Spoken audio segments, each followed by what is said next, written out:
A paz do Senhor a todos. Vamos iniciar nesse momento mais uma lição da nossa Escola Bíblica Dominical. Amém? E estaremos estudando hoje a lição de número 7, 1 Coríntios, capítulo de número 9. O tema da nossa lição de hoje é Paulo, exemplo de liberdade. Então vamos orar ao Senhor, pedir para Deus abençoar nossas vidas, abençoar esse estudo. Vamos pedir a Deus que Ele venha abençoar todos os nossos irmãos, nossas irmãs em Cristo, tanto os que agora se fazem presente, como os que não têm podido participar, ou por alguma razão não têm participado, amém? Mesmo que muitas vezes essa razão você possa dizer, pastor, mas o fulano está participando porque ele está dormindo, porque ele não quer, amém? Vamos orar para que Deus toque no seu coração, para que essa pessoa venha entender e compreender a verdadeira necessidade e importância de meditar na palavra do Senhor e também de manter a rotina e o padrão cristão. Amém? Vamos orar ao Senhor. Senhor Deus querido, Deus amado, de graça, de paz e de misericórdia, muito obrigado, Senhor, por mais essa oportunidade que o Senhor está nos dando de estar na Tua presença, Deus. Eu te peço, Pai, venha abençoando, Senhor, cada homem, cada mulher, meu Deus, deste nosso planeta, desse nosso país, desse nosso estado, Senhor. Mas eu oro, meu Deus, especificamente, meu Pai, em especial, pelos irmãos e irmãs da Igreja Assembleia de Deus Semeando Fogo, Pai, o ministério ao qual o Senhor nos tem confiado, Jesus, não só a mim, mas a todos os obreiros e membros que dele fazem parte, Deus. Eu te peço, meu Pai, venha abençoar o teu povo ali no Nova Vida, venha abençoar o teu povo, Pai, ali no Sevilha, venha abençoar o teu povo ali no Deus Proverá, venha abençoar o teu povo, meu Deus, aqui no nosso templo sede, para a glória do teu santo nome, venha despertar, Senhor, esses homens, essas mulheres, para buscarem a tua presença, venha despertar, meu Deus, esses homens, essas mulheres, para dedicarem o seu coração a ti, para a glória do teu nome, Pai. Eu te peço, Deus, venha falar conosco cada dia e cada vez mais através da tua palavra, venha falar conosco, meu Deus, através dos louvores, Pai, venha tocar no coração de cada homem, cada mulher, Senhor, para que eles venham se dedicar, meu Pai, para que eles venham aproveitar, Senhor, essa oportunidade diferente que o Senhor está nos dando de fazer a tua obra, Deus. Oh, Deus amado e querido, nós aprendemos, meu Pai, nós gostamos de estar no teu templo, nós aprendemos, meu Pai, nós gostamos de estar reunidos, Deus, juntos fisicamente, para que teu nome seja glorificado, Senhor, mas nós não queremos, Deus, murmurar nem reclamar por nesse momento não estar fazendo isso, mas nós queremos, Deus, glorificar o teu nome, pelo Senhor estar nos oportunizando, nos dando a oportunidade, meu Pai, de aprender novas maneiras de levar o teu evangelho, novas maneiras de alcançar almas para ti, Senhor. Venha tocar, Senhor, no coração de cada homem, cada mulher, meu Deus, para que venha se dedicar também para a glória do teu santo nome, dessa maneira, em nome de Jesus. Amém?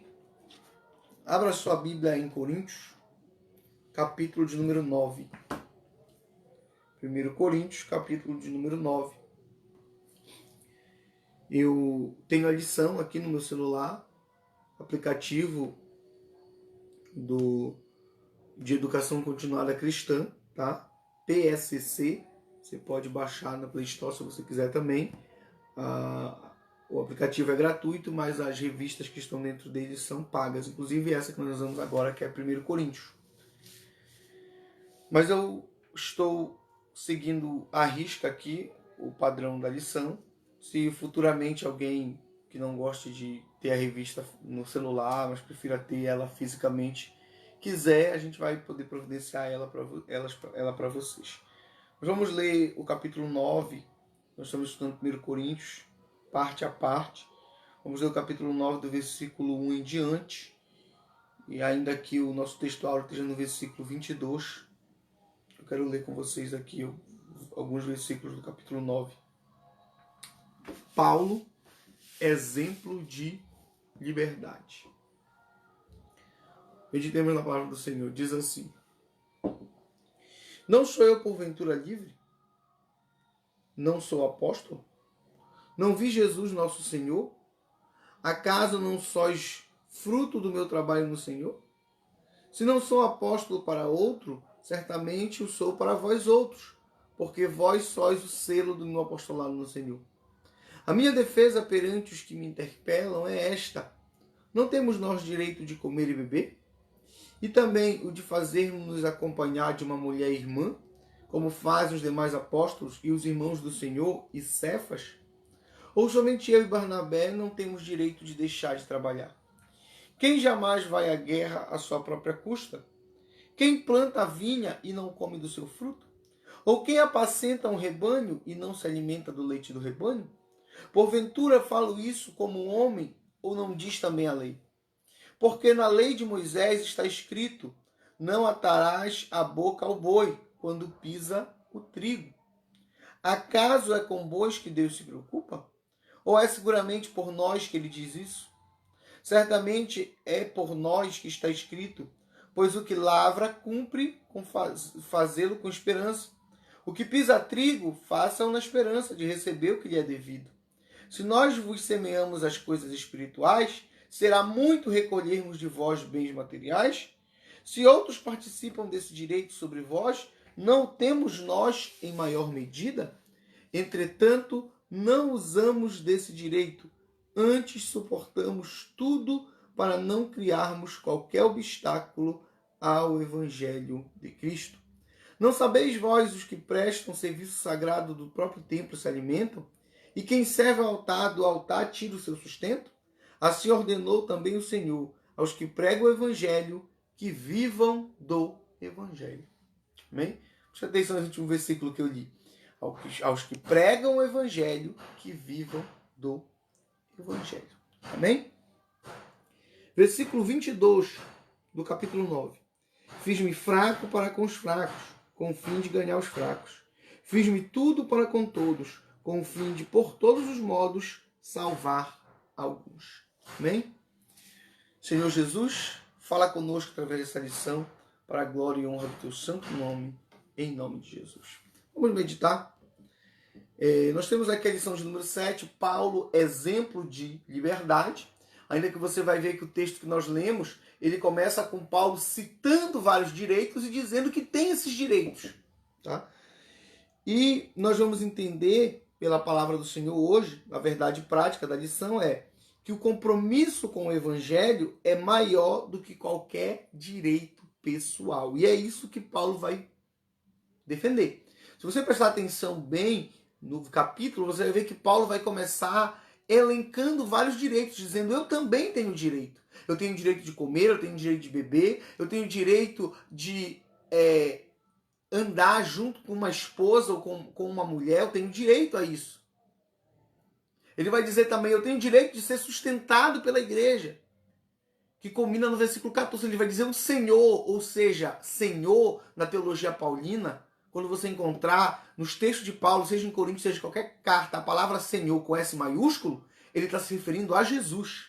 Não está se referindo ao Deus Pai, está se referindo a Jesus. Quando ele quer se referir a Deus Pai, geralmente ele usa Deus. Quando ele quer se referir a Jesus, sem citar o nome de Jesus, que é o mais comum, ele usa Senhor. Então ele está dizendo: o próprio Senhor disse: aqueles que vivem do Evangelho, aqueles que pregam o Evangelho, que vivam do Evangelho, ou que sejam sustentados pelo Evangelho. Que vai ser reforçado no versículo 13, onde diz assim: vocês não sabem que aqueles que servem no altar se alimentam do altar? Aqueles que servem no altar tiram seu sustento do altar? Então tudo isso são direitos que Paulo elenca. Ele tem direito a comer e beber, ele tem direito, ou seja, a ser alimentado pela igreja, ele tem direito a andar com uma esposa, a ter uma esposa, ele tem direito a ser sustentado em sentido geral pela igreja. Tudo isso são direitos dele. Mas quando você continua lendo o texto a partir do versículo 15, que nós não lemos, ele vai dizer: eu, porém, não tenho me servido de nenhuma dessas coisas. Ou seja, eu tenho todos esses direitos, mas eu abro mão deles. Nós vamos meditar justamente nessa lição para nós entendermos isso como um todo. Qual a importância disso tudo? Justamente num tempo que nós vivemos em que as pessoas só querem saber de exigir direitos, querer coisas. E Paulo dizendo: eu tenho todos esses direitos, mas abro mão de todos, não exijo nenhum deles. Vamos lá. Primeiro tópico: autenticidade. autenticidade do chamado de Paulo. Olha só.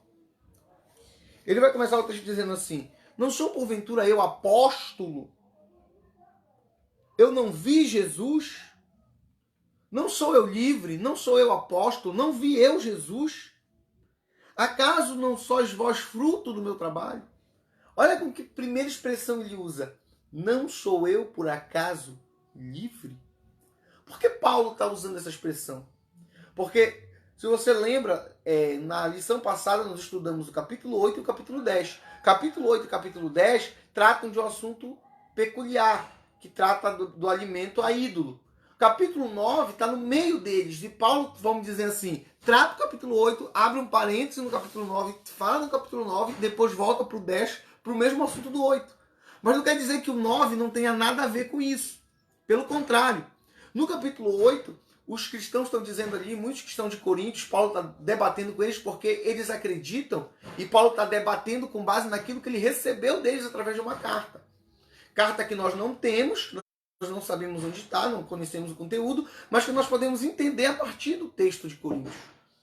Então Paulo está argumentando ali com eles, dizendo assim, olha, vocês acham que vocês podem fazer isso, vocês querem fazer aquilo, porque vocês são livres. Ou seja, vocês têm direitos e vocês estão almejando mais direitos porque vocês dizem que vocês são livres. E aí ele diz assim, por acaso eu também não sou livre? Aí ele começa o capítulo 9 dizendo assim, eu sou livre. E ele vai dizer, eu sou apóstolo. Ele vai dizer, eu vi Jesus. De certa maneira ele está querendo dizer assim, se a comunhão que vocês têm com Jesus está querendo dizer que vocês têm direitos de fazer determinadas coisas, imagina eu, que sou apóstolo. Imagina eu que vi Jesus. Então ele vai dar as direitos, ele vai dizer, mesmo assim, e eu tenho todos esses direitos aqui, que possivelmente os coríntios muito possivelmente achavam estranho Paulo não exercer certos desses direitos. Ele diz assim, eu tenho todos esses direitos, mas eu abri mão deles. Poderia exigir, mas eu abri mão. Ele vai dizer, autenticidade do chamado, eu sou apóstolo, eu vi Jesus. No versículo 2 ele vai dizer assim, olha, se para alguns eu não sou apóstolo, se alguns acham que eu não sou apóstolo, pelo menos vocês não deveriam contestar isso, porque vocês são fruto do meu trabalho. Vocês são fruto do meu trabalho. Então, pelo menos para os coríntios, ele está dizendo, pelo menos para vocês, eu não deveria ser contestado, porque de fato eu sou apóstolo. Eu quero chamar a atenção de vocês aqui. Nós somos assembleanos, Igreja Assembleia de Deus Semeando Fogo, linha teológica pentecostal, e a nossa declaração de fé, ela diz muito claramente que nós acreditamos na atualidade dos dons. Todos os dons nós acreditamos na atualidade.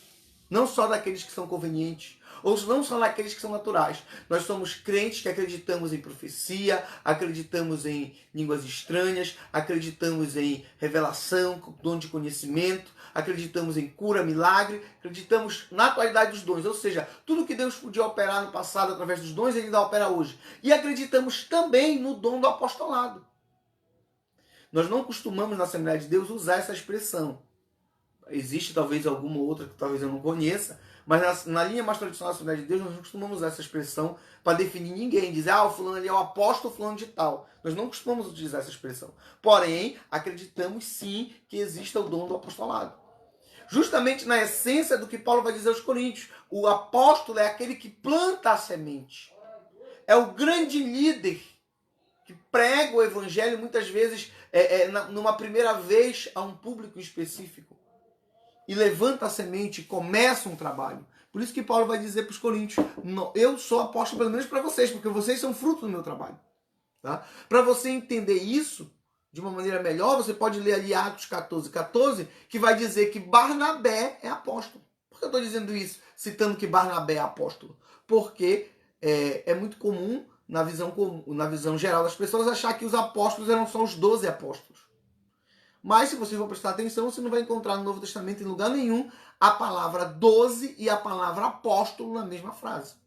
Havia uns 12, sim, e todos os 12 eram apóstolos, com certeza. Mas você não vai encontrar no Novo Testamento a expressão 12 apóstolos, porque haviam mais apóstolos.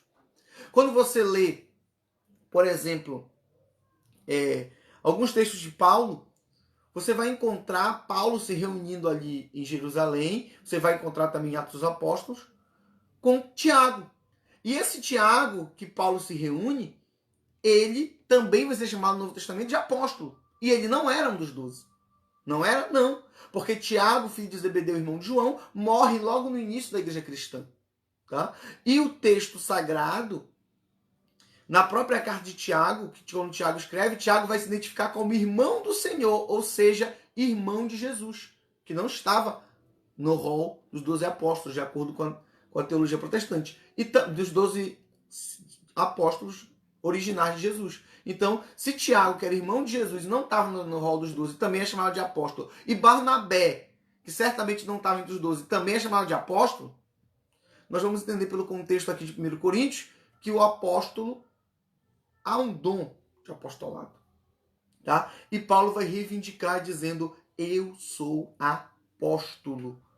E tenho direitos como apóstolo. E ele vai citar esses direitos mais à frente. Veja bem, relendo aqui para você. A minha defesa perante os que me interpelam é esta. Não temos nós direito a beber?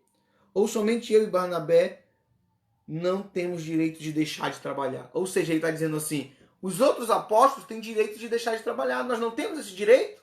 Ele está querendo dizer, claro, é uma pergunta retórica. Ele tem sim esse direito.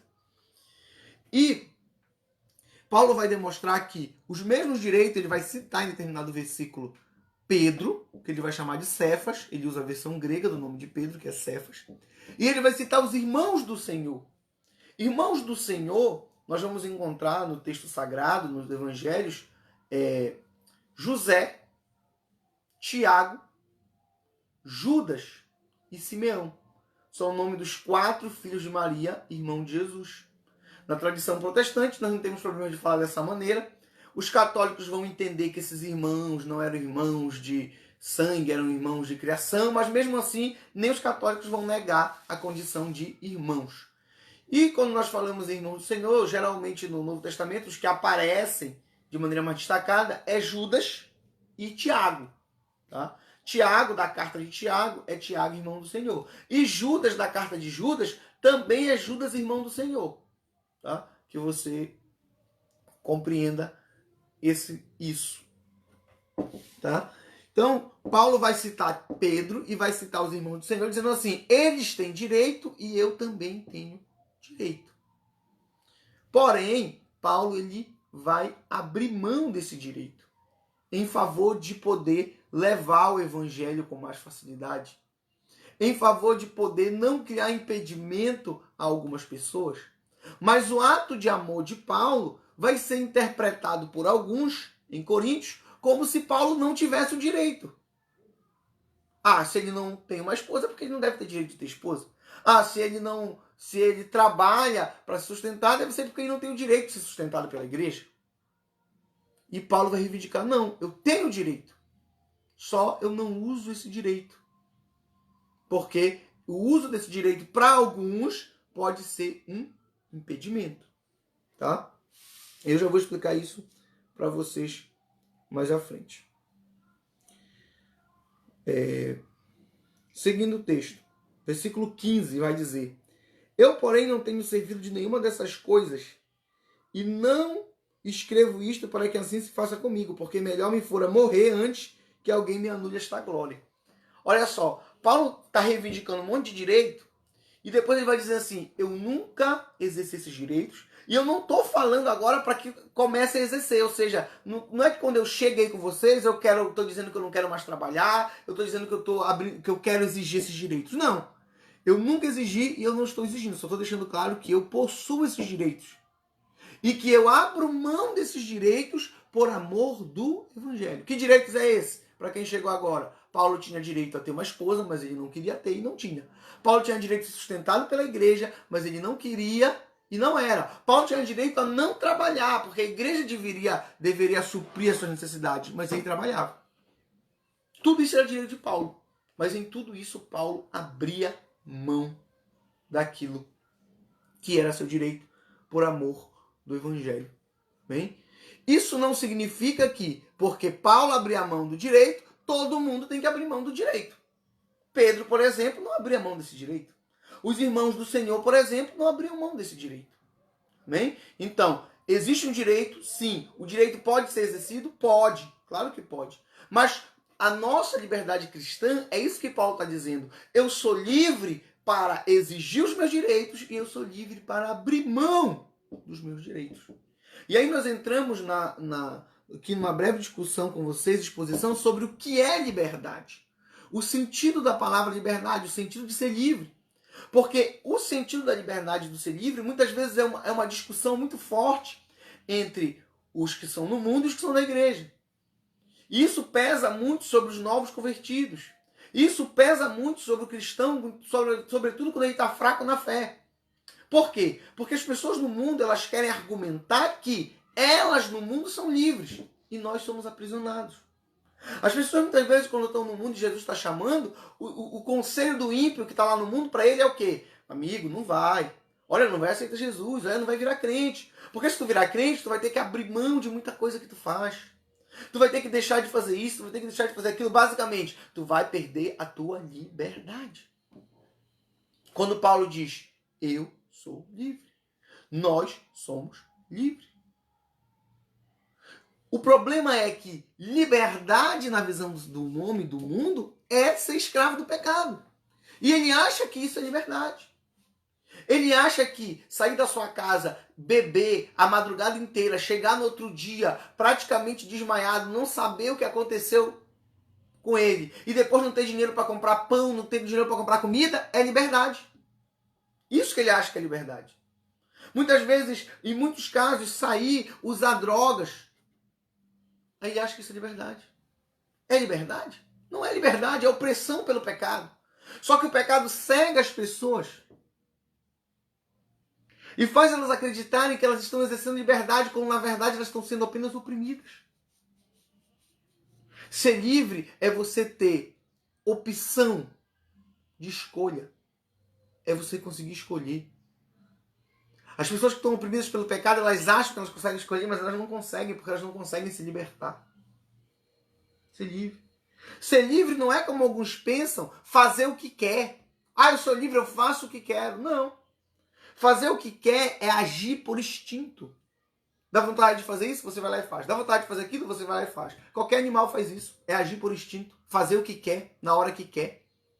Ser livre é você saber justamente impor os limites do que você pode e do que você não pode. Você ter a escolha e a decisão de colocar seus próprios limites. Isso é ser livre. Isso é liberdade, de fato. E é isso que nós cristãos temos. E é isso que o mundo não tem. Mas o mundo não entende, não compreende. E acha que a opressão no pecado que eles têm é que é a verdadeira liberdade. Paulo vai dizer, sou livre e tenho direitos. Mas abro mão dos meus direitos em prol do Evangelho. Vamos continuar analisando a lição, para a gente chegar exatamente no sentido de por que Paulo abre mão de muitos desses direitos. Versículo 5 do capítulo 9. Já estamos no tópico 2. E também o de fazer-nos acompanhar de uma mulher irmã, como fazem os demais apóstolos, os irmãos do Senhor e Cefas. Algumas traduções muito antigas trazem de fazer-nos acompanhados de esposa crente. Outras traduções muito recentes, que no caso, alguma que eu conheço, pelo menos nem chegou no Brasil ainda o texto completo, trazem novamente essa tradução, esposa crente. Até porque, pelo contexto, o mais provável é que Paulo esteja se referindo a uma mulher, ele não diz mulheres, tá? E ele diz, Pedro anda com uma mulher, os irmãos do Senhor andam com uma mulher, mais provável que seja esposa. Por quê? Porque até hoje, no contexto atual do nosso mundo tão moderno, não seria comum um líder religioso, um pastor, andar com uma mulher que não fosse sua esposa para viagens missionárias. Não faz sentido isso nem hoje. Então não é provável que no século I essa mulher não significasse esposa. Não dizesse esposa porque senão estava querendo dizer que era comum que os discípulos, os apóstolos andassem com uma mulher que não fosse sua esposa. Imagina o tamanho do escândalo disso. Seria um escândalo hoje, imagina no século I. tá? Para você não confundir, ou ninguém te confundir. Em Lucas, no capítulo de número 23, no versículo de número 54, se eu não me engano, fala de algumas mulheres que acompanharam Jesus da Galileia para a Judéia. Mas entenda que Jesus era acompanhado por uma multidão.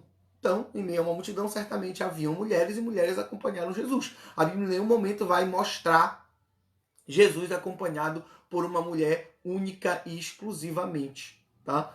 Então, nesse mesmo contexto, vamos entender que Paulo está dizendo assim, Pedro e os irmãos do Senhor são acompanhados por uma mulher, por uma esposa, eles têm direito a isso, eu também tenho. Mas não exerço esse direito. Escolhi não exercer esse direito. Tá? Enquanto hoje muitas pessoas são atraídas para a igreja para servir a Deus justamente por causa de tanto direito que ele vai ter como cristão, direito como cidadão do céu, direito de porta aberta, direito de carro novo, direito de casa, direito disso, direito daquilo. E muitas vezes esses direitos nem são de verdade. E Paulo mostra direitos autênticos e diz, abrir mão deles. Sustento. Paulo vai dizer, quem jamais vai à guerra à sua própria custa? Quem planta a vinha e não come do seu fruto? Ou quem apacenta um rebanho e não se alimenta do leite do rebanho? Ele está dizendo assim, quem é o soldado que vai para uma guerra e não vai armado e municiado pelo Senhor que o enviou? Quem é o soldado que vai para uma guerra? Vamos trazer para o contexto de hoje. Quem é o soldado que vai para uma guerra e ele pega seu próprio dinheiro e não, eu vou ali comprar uma metralhadora, eu vou ali comprar um capacete, eu vou ali comprar um colete à prova de balas, eu vou ali comprar com o meu próprio recurso e agora eu vou para a guerra. Não. Quem envia ele para a guerra tem que dar os instrumentos dele para a guerra. É isso que Paulo está dizendo. Ele vai dizer assim, qual é o agricultor que planta? Ele planta uma grande, vamos dizer assim, vinha ou qualquer tipo de plantação de legumes, e na hora que ele precisa de legumes, ele tem que ir comprar os legumes lá na feira, porque ele não pode pegar os legumes do que ele plantou. Quem é o pastor de rebanho que cuida de um rebanho enorme, que dá muito leite, mas se ele precisar de leite, ele tem que ir lá comprar o leite e não vai tirar o leite de quem ele cuidou. Quem é esse? Quem é? Então, Paulo vai dizer primeiro uma analogia com as coisas naturais, ele vai usar o soldado, o agricultor e o pastor, para dizer soldado, agricultor e pastor, eles são mantidos por aquilo que é o seu trabalho. E ele vai usar isso no mesmo contexto que ele vai dizer assim, não tenho eu e Barnabé também o direito de não trabalhar? Lembre, ele trabalhava, ele fazia tendas, tanto ele como Barnabé, como Priscila, como Áquila, muitos dos seus companheiros faziam tendas e vendiam essas tendas, tá? E aproveitavam certas oportunidades para fazer isso da melhor maneira possível, para poder ganhar sustento, não ser pesado à igreja. Mas ele quer dizer assim, o fato de vocês não estarem me sustentando não significa que eu não tenha direito de ser sustentado. Como Pedro foi, ou como Pedro é, ou como os irmãos do Senhor também são. Mais à frente, ele vai citar a própria lei de Moisés para justificar isso. Versículo 9 e 10 diz assim, porque na lei de Moisés está escrito, não atará a boca ao boi quando pisa o trigo. Acaso é com bois que Deus se preocupa? Ou se diz seguramente por nós é o que ele diz? Quando Paulo diz assim, por acaso é com boi que Deus se preocupa? Dá a impressão que ele está dizendo assim, Deus não se preocupa com boi. No Antigo Testamento, nós vamos entender, quando você olha esse texto do ponto de vista de onde ele está escrito, é claro você perceber que a preocupação é com o boi. Para que o boi não morra, para que o boi não pereça. Mas essa preocupação, vamos dizer assim, com o boi, ela está demonstrando a justiça divina. Como Deus é justo. E Paulo está querendo dizer justamente isso. A preocupação não é só com o boi, mas somos com nós também. Ele está dizendo assim, se para o boi é proibido ao agricultor amarrar a boca do boi para que quando ele esteja pisando, quando ele esteja fazendo o trabalho dele, ele não coma, ou seja, Deus ordenou que quando o boi estiver trabalhando, que ele esteja com a boca livre para ele poder comer. Imagina então para nós. É isso que Paulo está aqui raciocinando, que Paulo está aqui colocando. Tanto na lógica humana, quando ele cita soldado, agricultor e rebanho, quanto na lógica da lei de Moisés, ele diz que a igreja deveria, ou ele teria o direito de ser sustentado pela igreja. É isso que ele está defendendo. E ele não defende isso só nesse texto aqui, não. Em outros textos ele vai demonstrar da mesma maneira e da mesma forma. Mas nós estamos analisando, estudando Coríntios. Tá? Se você quiser voltar no Antigo Testamento para verificar essa lógica, você pode ir lá em Deuteronômio capítulo 25, mais especificamente o versículo de número 4.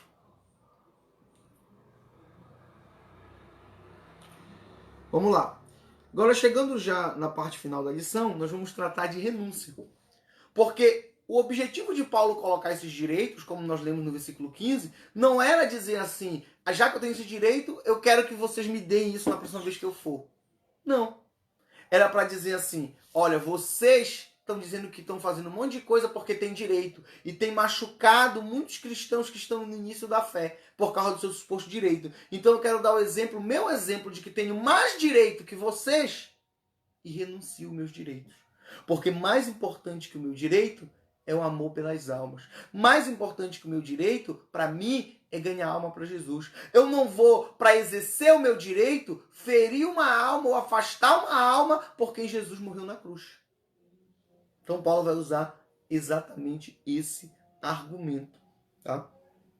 Em relação ao sustento, é interessante você notar, se nós for analisar o contexto do grego, que Paulo ele tinha um problema muito grande justamente por ele não querer aceitar o sustento da igreja.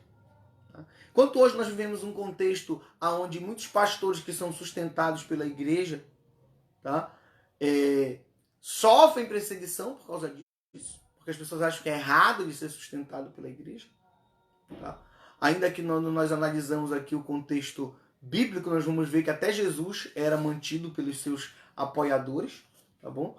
Então, hoje em dia sofre-se disso. Muitos pastores são questionados, sofrem perseguição porque são sustentados pela igreja.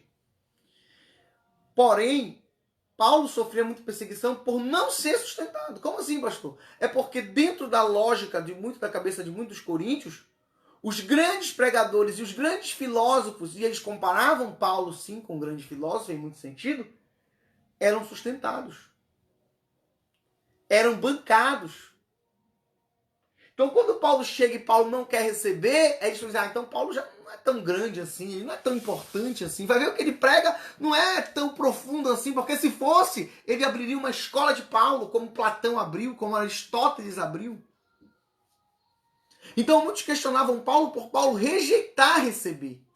Só que Paulo dizia assim, olha, eu não quero receber, porque se eu for receber, dentro da lógica grega, o que vai acontecer? Aqueles que puderem pagar vão receber meu ensinamento, mas os que não puderem pagar não vão receber. E eu quero pregar para todo mundo. Então eu não vou obedecer à lógica grega, por mais que vocês achem que para mim me demonstrar conhecimento, ou para mim meu ensinamento demonstrar valor, eu tenho que receber valor em troca, eu vou continuar pregando de graça. E eu vou ensinar para vocês que esse é o melhor para o evangelho. E por mais que Paulo ensinasse isso, algumas pessoas achavam estranho, no mínimo, o fato de Paulo recusar receber valores. Então ele vai explicar isso aqui na carta. Eu não quero ser pesado para ninguém. Sei que muitos poderiam, mas outros não poderiam. Bom, então, que você entenda bem esse contexto. Versículo 12. Entretanto, não usamos desse direito, antes suportamos tudo para não criarmos qualquer obstáculo ao evangelho de Cristo. Então, é isso que eu acabei de falar. A primeira razão de renúncia de Paulo aos direitos é justamente essa. Paulo tenta ser o menos pesado possível. Renúncia. A base do evangelho de Cristo é o amor. Mas a maior expressão, a melhor maneira de expressar o amor é a renúncia. O que Jesus diz? Todo aquele que quiser vir após mim, negue-se a si mesmo, tome a sua cruz e siga-me. O que é isso? Renúncia. Nós temos que aprender a renunciar. E Paulo vai dizer, tá aqui meus direitos, e eu renuncio eles por amor do evangelho. Amém? Renuncio eles para que o evangelho possa ser pregado. Tá? Enquanto os coríntios se orgulham dos seus direitos, quando você vai ver no capítulo 8, como a gente já viu no capítulo 8, Paulo, ele, vamos dizer assim, se orgulha de abrir mão dos seus direitos, de poder viver sem exercer esses direitos. E de com isso tornar o evangelho mais fácil de ser pregado, a palavra do Senhor mais fácil de ser levada às pessoas. Bem? Isso coloca a gente numa discussão que é uma discussão atual. Porque esse texto de Paulo aqui, ele muitas vezes ele é utilizado para justificar que pastores e obreiros têm direito a ser mantidos pela igreja. E é verdade, isso é verdade. Tá? O texto realmente trata disso e o texto realmente vai mostrar isso dessa maneira. Que quem vive do evangelho, quem vive para o evangelho pode viver do evangelho. Tá? Infelizmente, o texto vai muito além disso e muitas vezes só se prende a isso. Porque, na verdade, apesar de ser uma verdade no texto, é apenas a primeira parte da verdade. Porque Paulo vai dizer, eu resolvi renunciar. Significa que, obviamente, qualquer um de nós pode renunciar. Eu posso falar por mim mesmo, pastor Rafael, não estou falando por ninguém mais, na Igreja Assembleia de Deus Semeando Fogo, que desde muito cedo mesmo, eu aceitei Jesus com 11 anos de idade, eu comecei a pregar a palavra de Deus com entre 13 e 14 anos de idade. Eu tive no meu propósito, no meu coração, de não depender da obra do Senhor. Então, a gente sempre esteve aí estudando, nos esforçando, fazendo concurso público, se formando, para não depender da obra do Senhor materialmente. Bem? E a gente segue aqui essa linha parecida com a linha de Paulo, porque existem tantas denúncias, tantas acusações e tantos empecilhos para o evangelho por causa disso, que a gente prefere não depender do evangelho, do recurso material da igreja para sobreviver. Muito pelo contrário, somos provedores de recurso material para a igreja, amém? Através de dízimo e oferta. Agora, eu não quero dizer com isso que eu acho errado ou que eu ache menos importante o pastor ou o líder que siga outra visão. Tá? Tem pessoas, eu conheço em alguns lugares, que a pessoa vive integralmente para o evangelho. Integralmente, o tempo todo para o evangelho. Tá? E é justo que ele sobreviva do evangelho. Afinal de contas, ele vive integralmente para o evangelho. Como seria justo também, eu acho dentro de um termo, de um meio termo, que uma pessoa está aí e não vive integralmente para o evangelho, mas ele gasta muito tempo dele para viver do evangelho. A igreja tem condição de dar uma ajuda de custo para ele, de ajudar de alguma maneira? É justo? Seria justo. Quem vive para o evangelho, que viva do evangelho. Agora, não é errado também abrir mão, renunciar a isso. Acho muito importante também respeitar a decisão das pessoas. Há um direito. Nós somos obrigados a renunciar ao direito? Claro que não, porque senão não seria direito. Imagina um direito que você é obrigado a renunciar. Então, mas antes você não tem o direito. Então Paulo diz assim, eu tenho direito e eu renuncio, mas Pedro não renuncia, os irmãos do Senhor não renunciam. Quem não quiser renunciar, que não renuncie. Ao direito. Isso não vai tornar a pessoa mais crente ou menos crente, mais servo ou menos servo. Até porque, às vezes, esse direito, ele é necessário exercer esse direito até para poder fazer a obra do evangelho de uma maneira mais consistente. Tá? Pregar o evangelho, amado, com conhecimento, com estudo, com detalhe, com análise, dá trabalho. Dá trabalho. Demanda tempo. Tá? Não só para estudar, como também para orar, para buscar o Senhor, para fazer tudo na direção de Deus.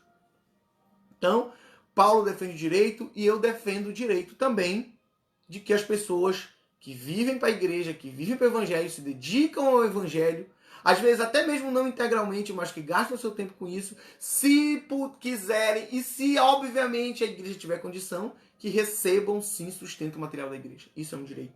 Paulo resolveu renunciar a esse direito, como eu também resolvi renunciar a esse direito, mas isso não faz uma obrigação aos demais que renunciam o direito. Amém? Porque é um direito, tá bom? E como que vai vir esse sustento? Aí é óbvio, né? Através de dízimo, através de oferta, através de ajuda, através de apoio. Amém? Claro que é dessa maneira. Até porque nós temos que ter amor ao evangelho, amor à obra, e esse amor vai se manifestar através de ações. Tá bom?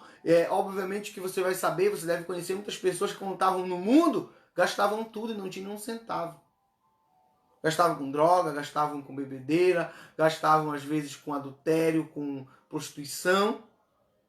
E muitas vezes quando entra na igreja, a pessoa tem dificuldade de tirar 10% do que ganha e dar com amor ao Senhor. Eu estou fazendo essa cobrança, falando isso, porque a Bíblia ensina dessa maneira. Alguém interpreta de outra maneira, problema dele, mas a Bíblia ensina dessa maneira. Mas que você venha pedir a Deus que toque no seu coração para você poder ajudar a obra do Senhor e cumprir a sua obrigação com alegria. Tá? Com alegria. Não com pena. Não achando que é errado. Não dando e acusando a igreja de desviar. Não. Mas com alegria. E sentimento de coração de estar ajudando, de estar apoiando. Versículo 22. Fiz-me fraco para com os fracos, com o fim de ganhar os fracos.